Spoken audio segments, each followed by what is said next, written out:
মনে রাখতে হবে, একটা সাধারণ মানুষ হত্যা আর নবীর কলিজার টুকরা দৌহিত্র ইমাম হুসাইনকে হত্যা করা, দুইটার মর্যাদা কি এক? কারণ একটা সাধারণ মানুষ সে জান্নাতের যুবকদের সর্দার নয়।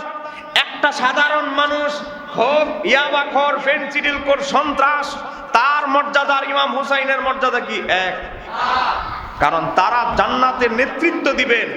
মনে রাখতে হবে, জান্নাতের নেতৃত্ব এই মাকাম তারা অর্জন করেছেন নবীর নাতি হিসাবে নয়, তারা নিজেদের যোগ্যতায় ওই মাকাম অর্জন করেছে।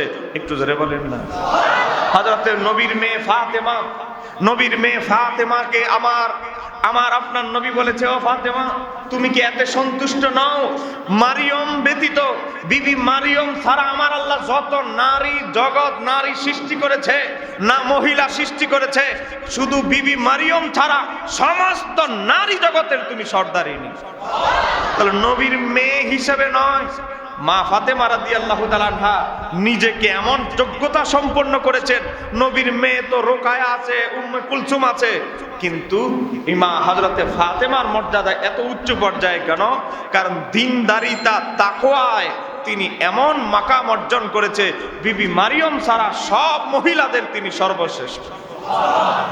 তাহলে যেই কথা বলতেছিলাম, তার সন্তান শাহজাদা, তাদের ব্যাপারে আমার নবী বলেছে, ইমাম হাসান হুসাইন হচ্ছে জান্নাতের দুইটা খুশবু ফুলের দুইটা ফুল। জোরে বলেন না সুবহানাল্লাহ।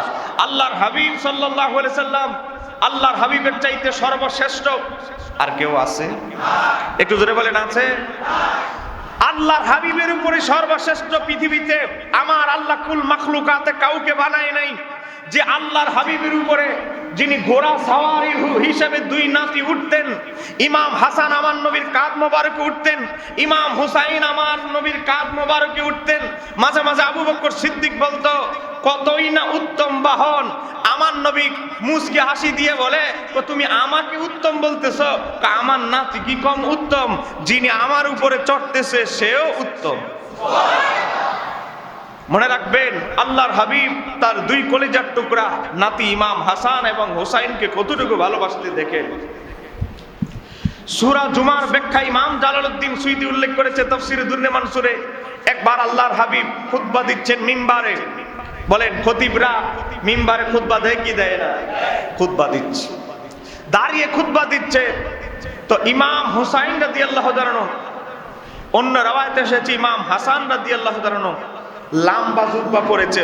মানুষ হলো ছোট, জুব্বাটা হয়ে গেছে একটু লম্বা বেশি। এখন হাঁটতে গিয়ে জুব্বায় পাড়া দিয়ে হুসুটকে উল্টে পড়ে গেছে। আল্লাহর হাবিব কি করলেন? মিম্বার শরীফ থেকে খুতবা বন্ধ করে নাতিকে ধরার জন্য খুতবার সিঁড়ি থেকে মিম্বার থেকে নেমে ইমাম হুসাইনকে ধরার জন্য অগ্রসর হয়ে গেছে।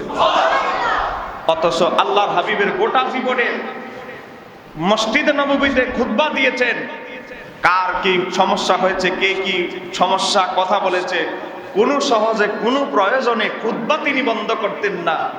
কিন্তু আল্লাহর হাবিব খুতবা বন্ধ করে, স্তব্ধ করে, খুতবাকে স্থগিত করে দিয়ে নাতিকে ধরার জন্য চলে গেলেন। তাহলে আপনারা বলেন, আল্লাহর হাবিব কি ইমাম হাসান হুসাইনকে কম ভালোবাসতেন? কতটুকু ভালোবাসতেন তার কোনো তুলনা চলবে? যদি বলেন তুলনা চলবে। তো যাই হোক, ইনশাআল্লাহ ধারাবাহিক সে আলোচনা আসবে আগামী জুমায়।